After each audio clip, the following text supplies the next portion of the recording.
Heaven Official's Blessing. Chapter 242. Audio source: WuXiaWorldAudiobook.com. Atop Mount Taikang, thousands of kinds of dust settle. All of a sudden, all the heavenly officials' expressions became even more unreadable than that of Pei Ming's. A white-clad cultivator acknowledged the address, his expression calm and peaceful, his manners easy and elegant. It was Xie Lian. The group all greeted him. "Your Royal Highness. Your Highness." Their expressions and words were all very careful, polite and courteous.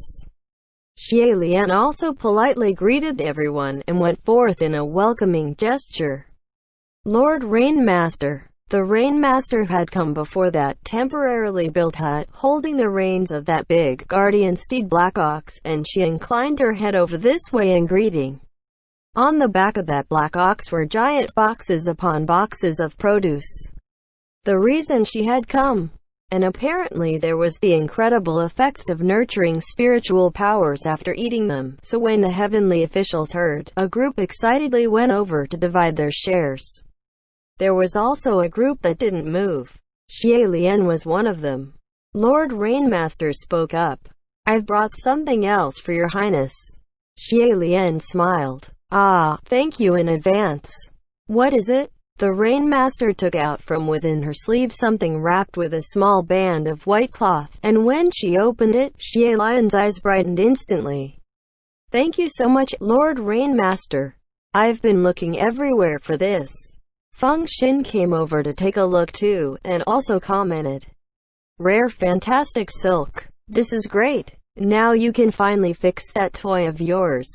Xie Lian rummaged around his sleeve, and fumbled out a white silk band that was torn in half, and said joyously, "Yes, finally, the material to fix Rue is found.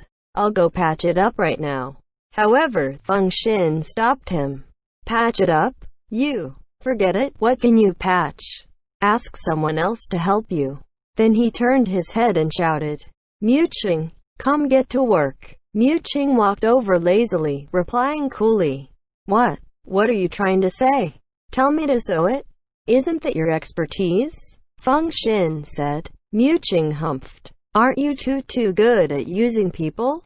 Taking me for a servant you can order around again. Tomorrow you'll probably tell me to sweep the floor." Xie Lian laughed. Never mind. I'll do it myself." But Muqing had already taken the white silk bands from his hands, rolling his eyes as he went to search for needles and threads. After that, Pei Ming came over to give a greeting too, and was thinking of patting the black ox, but that ox chomped down his teeth loudly, almost breaking Pei Ming's fingers. Seeing he wasn't welcomed, he left in a hurry. Lord Rainmaster inquired, "Is General Pei's arm still not recovered?" "Not yet," Xie Lian replied. At the time, he made an agreement with Rong Guang to use the sword Ming Guang, and other than his apology, he also had to pay up an arm as the price.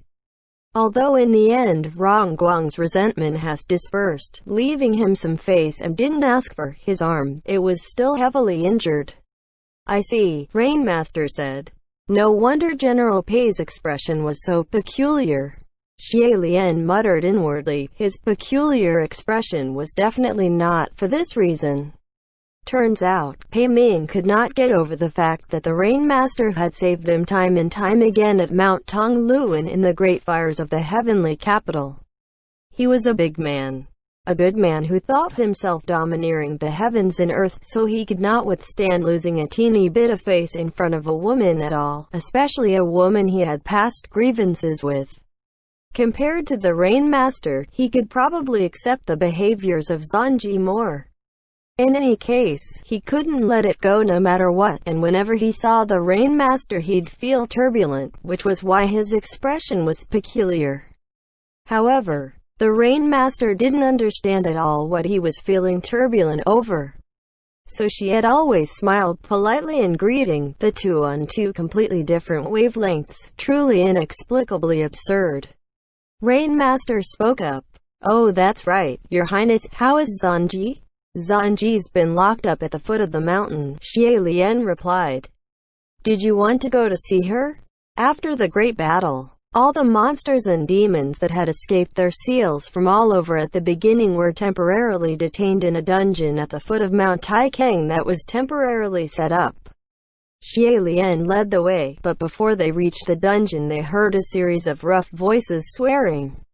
Pei Su and Ban Yu sat at the entrance, both of their expressions blank. Right now they lacked serious helping hands, so the two of them were sent over to help the upper court guard the dungeon. Within the dungeon locked K Mo, and when he saw his enemies his eyes turned especially red, and he spent his days yelling and cursing up and down the heavens non-stop at those two. The two of them pretended they couldn't understand his words, and sat together in a row like wooden dolls. When Xie Lian and Rainmaster entered, they rose to their feet. "Your Highness, Lord Rainmaster." The Rainmaster passed a box of produce to them, and Xie Lian said, "Thank you too for your hard work. Lord Rainmaster wants to see Zanji." However, Pei Su hesitated for a moment. "Zanji?" Xie Lian noticed something was wrong and asked, "Is something the matter?" The two entered the dungeon and found where Zanji was detained, and they were both taken aback. Within the cell, there was nothing, and all that remained was a set of ragged, torn, red bridal robe. Pei Su explained, "Zanji had already dissipated last night." Zanji's resentment actually dispersed. How incredible. It wasn't that long ago when this woman's obsession was still so deep, choking Pei Ming in a deadly hold, refusing to let go. Xie Lian remarked, "Perhaps she finally thought things through. Thought through just how, in the past hundreds of years, she had become such an insane, despicable, grudging woman from a heroic general, a dignified lady of a prestigious house. Thought through of what she had lost and what she had gained, and in such shame and embarrassment, she probably didn't have the face to look back. She had hoped all this time that she could change the heart of the man who deserted her, either by moving his heart or with threats, but then violently realized that there was never the chance to turn things around from the very beginning, and so she finally understood. But she was relying on her turbulent feelings, her refusal to yield towards Pei Ming in order to remain in this world. The moment she thought things through, there was no more reason to stay. Even thinking about it was a little absurd. The Rainmaster sat down on the spot, looking like she was going to perform a passing service for her. After all, Zanji was the only one left of the Yushi kingdom besides herself. It'd be impolite of Xie Lian to disturb her, so he stood down and left. After exiting, he saw Pei Su and Ban Yu were munching on the fruits the Rainmaster brought them, so Xie Lian went over and picked one up, ready to crouch down to munch with them. Yet unexpectedly, he suddenly sensed something, and whipped his head around to look, and saw not far in the distance, in the bushes that were as tall as half a man, something had blitzed by. Xie Lian instantly tossed the fruit and only said, "Watch over things here," before dashing over. The thing in the bushes noticed it was discovered, and fled even faster. Xie Lian could have caught up in 8 steps at first, but he had only taken 4 steps before he discovered who it was. Changing his mind, he slowed his pace. He waited until that creature had fled for a stretch before he suddenly broke in from the side, blocking the other's path. "Lady Jianlan, do you plan on leaving without bidding farewells?" The other party was indeed Jianlan, who was sneaking around with that fetus spirit cradling in her arms, and she jumped in surprise by Xie Lian, who appeared out of nowhere. "You!" That blanched fetus spirit was baring its teeth in her arms, looking like it wanted to attack, but Jianlan held it down. "Are you here to stop me?" Xie Lian didn't want her to be too alarmed, and said, "Don't be nervous. I just wanted to give you something." Then, he took out an item. "Your son Quo's grudge is rather strong, it needs to be restrained. Although it's already undergoing purification, your cultivation isn't as high as his, so it'd be hard to guarantee 0 accidents. You'll need this to assist you." The item was a protection charm Xie Lian made himself, and he even demonstrated how to use it, to prove there was no tricks embedded. Jianlan watched, and her tension indeed relaxed. After all, this thing was useful. After some hesitation, she took it. Thanks. No need, Xie Lian said. As long as when you use it, shout 3 times, Your Highness please bless me, it'll do. That way this will be marked under the name of my palace. Jianlan took a few steps, paused for a moment, but in the end, she still couldn't hold it in and turned her head around. You're not stopping me? Why? Xie Lian was waiting for her to look back, and asked her instead of answering. Then Lady Jianlan, why must you go?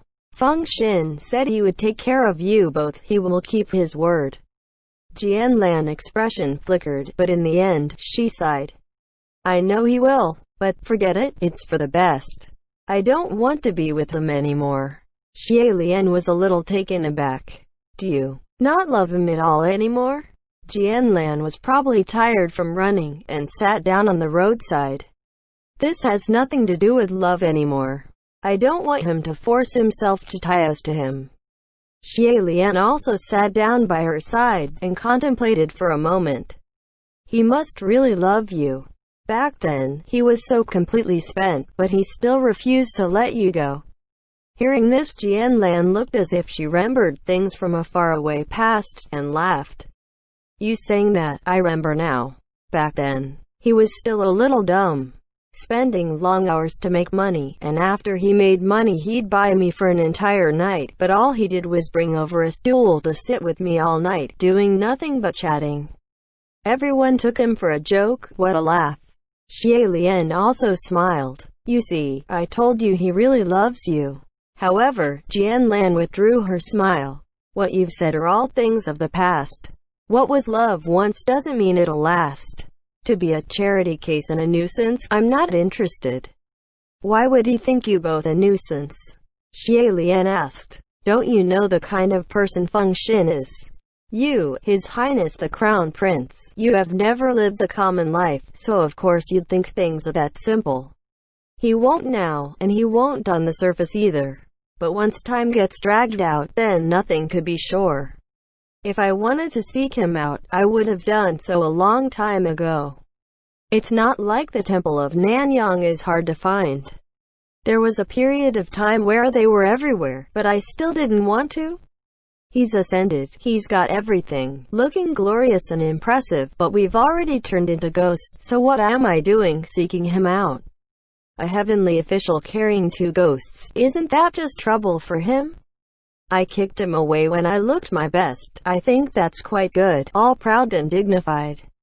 That way, I would always look that way to him in his heart, and not like this, heavy in makeup and tacky, crow's feet around my eyes.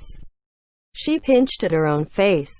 If he really recognized this, and every day he had to look at this face of mine in Quo's form like this, with us dragging him down, he would only become more and more tired, annoyed, and one day we will become a nuisance.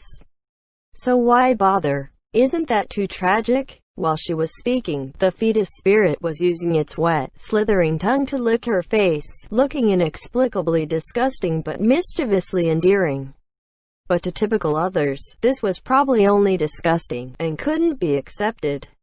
Jianlan also petted the bare head of her son. Anyway, having Quo is enough for me. Who hasn't made promises or swore to the mountains and the seas when they were young? Talking of affection, of love, of forevers.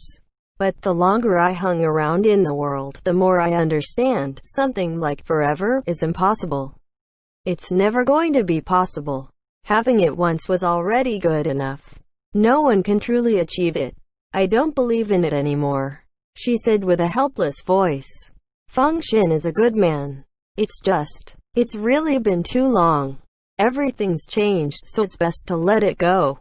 Xie Lian listened silently, not speaking a word, but in his heart, he said, no.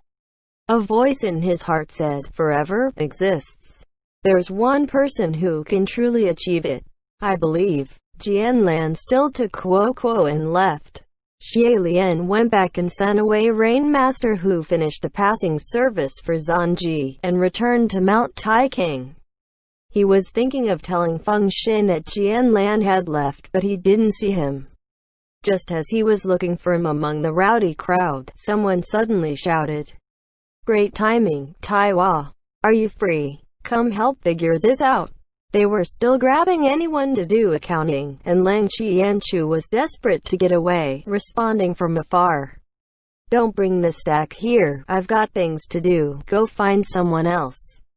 Xie Lian sighed, wondering if he should go and give all those books a try when unexpectedly, he had only taken a few steps before he heard a voice from behind.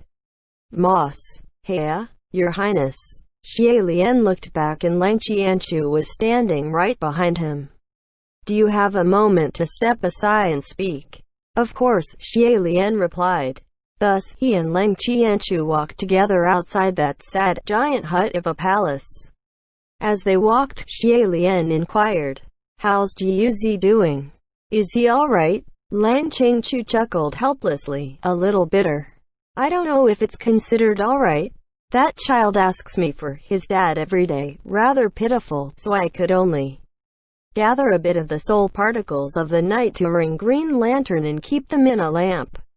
Now he shows up in front of me every day hugging that lamp asking when the soul within the lamp will grow bigger. I really..." Looking at that grim, dispirited face, just thinking of it, Xie Lian could understand. Just why did he have to do something like this for Qi Rong, who had murdered his entire family? Xie Lian had subconsciously reached out to pat his shoulder, but then he remembered what he himself had done in Yang'an and held back. He said gently, "You've worked hard. Then, what did you want to talk about with me today?" After some hesitation, Lang Qianchu reached into his robes and took something out, passing it to him. "This." The moment Xie Lian saw the thing, his breathing stopped. It was an opulent, smooth and luminescent little crimson coral pearl. His voice trembled. "This is," Lang Qianchu said. This coral pearl was a secret treasure left by the founding father of Yang'an. Only having heard this did Xie Lian realize that this wasn't the one tied at the end of Hua Cheng's hair, but the one he once gifted to Lang Ying. It wasn't Hua Cheng's. Xie Lian felt a little disappointed, but still took that pearl. Just then Lang Qianchu spoke up. "The founding father once said, the one who gave him this red coral pearl was his savior, someone who had helped him. A very good man." Lang Qianchu continued. "But he still did something that made that man lose everything. The founding father said he didn't regret doing what he did, he had to do it. But afterwards, when he thought about it, he still felt like he wronged that man." "And then?" Xie Lian asked. "And then," Lang Qianchu said, "that day at the heavenly capital, I looked at that bead at the end of Crimson Rain Sought Flower's hair carefully, and the more I looked, the more I thought it resembled the one my father left me. Later I heard General Zanzhen and the others talking, and learned that those pearls were actually a pair, and they belonged to you. So, I came to ask, is this yours?" A moment later, Xie Lian nodded slowly. "It's mine. It's a pair of pearls my father and mother gave me when I was young." Lang Qianchu scratched his head. "Then, I'm giving this back to you." He still didn't know how to address Xie Lian, and after having returned the pearl, he wavered around for a bit before leaving silently. Xie Lian stood in the same spot, that red coral pearl squeezed in the heart of his palm. It's been over 800 years. After all the twists and turns, the other half of that pair of crimson coral pearl earrings had returned to his hands. It's his. But the other pearl should have been present here too. They should have been able to complete the pair. Right then, the loud, overjoyed voice of Feng Xin came from the bottom of the mountain. "Your Highness. Everyone. Come quick." End chapter.